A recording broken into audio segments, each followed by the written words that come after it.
اللہ کی شان یہ ہے کہ وہ بیٹے والا ہونے سے پاک ہے،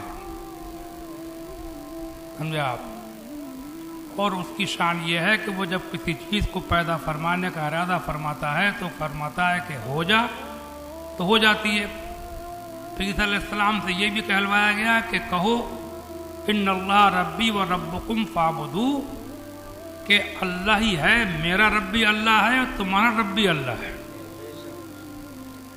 میں اللہ نہیں ہوں، میں معبود نہیں ہوں، میں خدا نہیں ہوں، بلکہ جو خدا ہے، جو اللہ ہے، وہ میرا بھی رب ہے اور تمہارا بھی رب ہے۔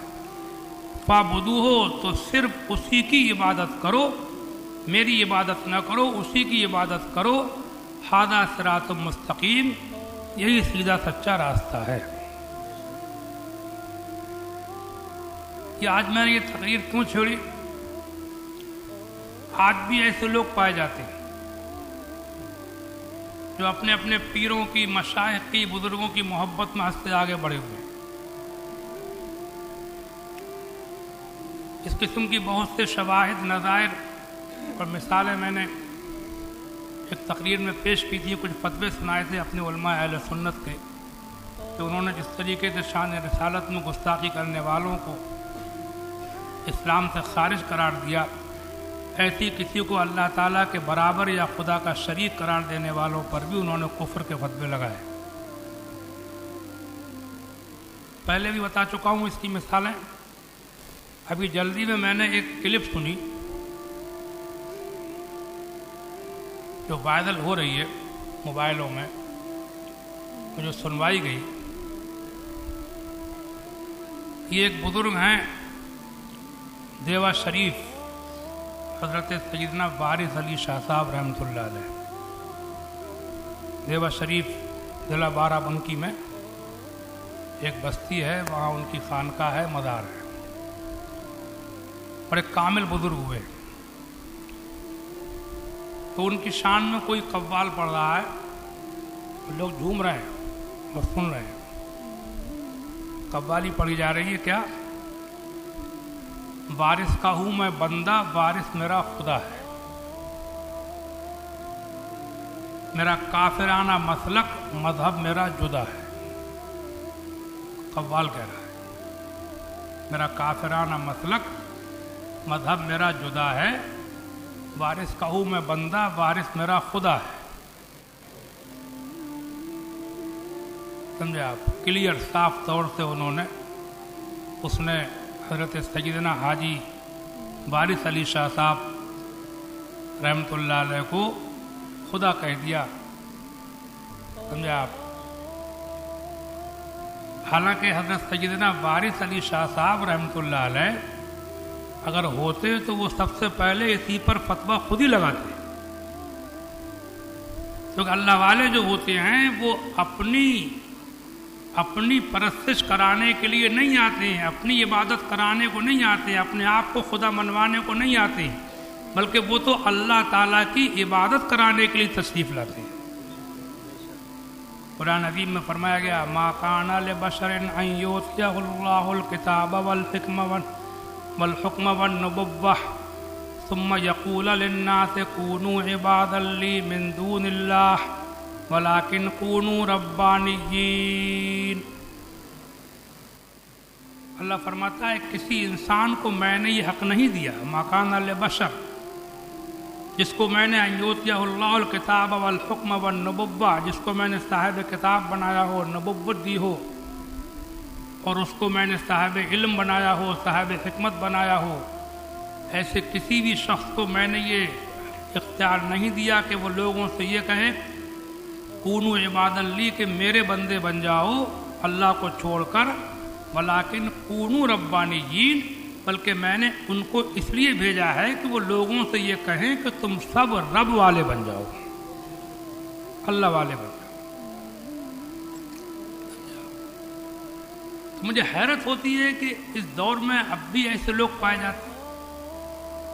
اس کی مثالیں میں نے پہلے بھی کبھی کچھ فتاویٰ کی روشنی میں تقریر بتائی تھی آپ، لیکن میں آج کی اس محفل میں اپنے اس مختصر بیان میں اس بات کا اظہار و اعلان کرنا چاہتا ہوں کہ ہمارا مذہب اہل سنت اس قسم کی کافرانہ باتوں سے بری ہے، اور ہم نے کسی کو خدا نہیں مانا ہے، ہم نے اسی کو خدا مانا ہے کہ جس نے نبیوں ولیوں کو بھی پیدا فرمایا ہے۔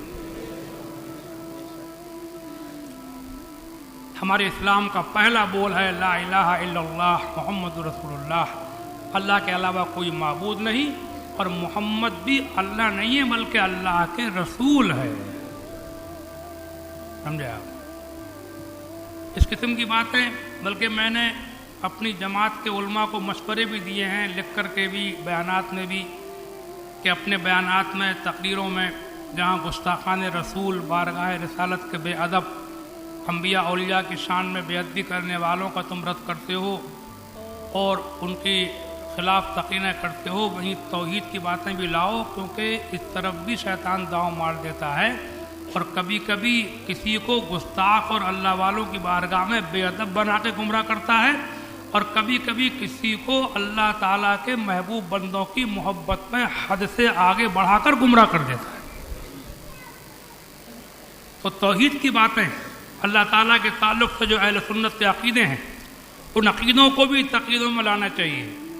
توحید کی باتیں تقریروں میں ہونا چاہیے، اللہ کے ذکر و شکر و اس کی عبادت، وحدانیت، اس کی کبریائی، اس کی عظمت، اس کی شان، اس کی وحدت، ان سب باتوں کا ذکر بھی تقریروں میں ضرور ہونا چاہیے، تاکہ ہمارا مذہب اہل سنت کو کوئی بدنام نہ کر سکے، اور کوئی ایسی اناف شناف اور اس قسم کی واہیانہ باتوں کو، ایسی یہ کفریہ شرکیہ باتوں کو ہمارے سنیوں پر نہ ڈال دے کہ سنیوں کے یہ پیشوا ہیں، یہ ایسے کر رہے ہیں، یہ قوالیوں میں یہ ہو رہا ہے، یا ان کے پیروں کی شان میں یہ بیان کیا جا رہا ہے، کوئی ہم پر الزام نہ لگا دے۔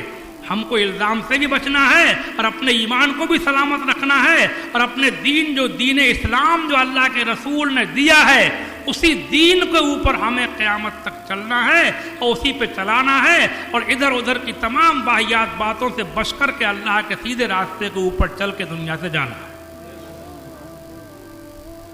ہمارے بزرگوں نے تو بالکل صاف کر دیا۔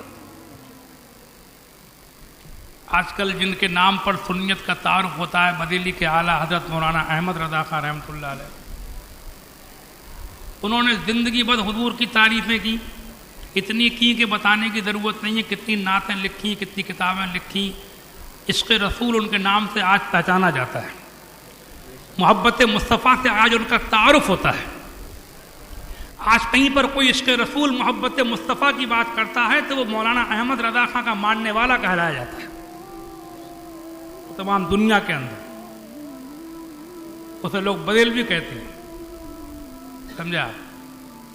انہوں نے بھی وضاحت کی جگہ جگہ، اس وقت لمبی باتیں کرنے کا وقت نہیں ہوتا، صرف ایک بات بتاؤں، حضور کی ایک نعت شریف لکھی انہوں نے، جس میں انہوں نے ایسا لگے گا آپ کو پڑھتے ٹائم، سنتے ٹائم، کہ جیسے وہ حضور کے مرتبے کو دیکھ کے حیران ہے کہ یا اللہ، تو نے اپنے محبوب کو کتنا بڑا مرتبہ دیا، کتنی شان عطا فرمائی کہ میں تو ان کی تعریف کر ہی نہیں سکتا، مجھ کو تو الفاظ ہی نہیں مل رہے ہیں، کہاں سے الفاظ لاؤں، کہاں سے زبان لاؤں تو ان کی شان بیان کروں، ان کا مرتبہ اتنا بڑا ہے، کیا کہوں کیا نہ کہوں، سرور کہوں کہ مالک و مولا کہوں تجھے، سنی ہوگی آپ نے، باغ خلیل کا گل زیبا کہوں تجھے، اللہ رے تیرے جس نے منور کی تابشیں، اے جانے جا میں جانے تجلا کہوں تجھے، مجرم ہوں اپنے عفو کا ساما کروں شہا، یعنی شفیع روز جزا کا کہوں تجھے،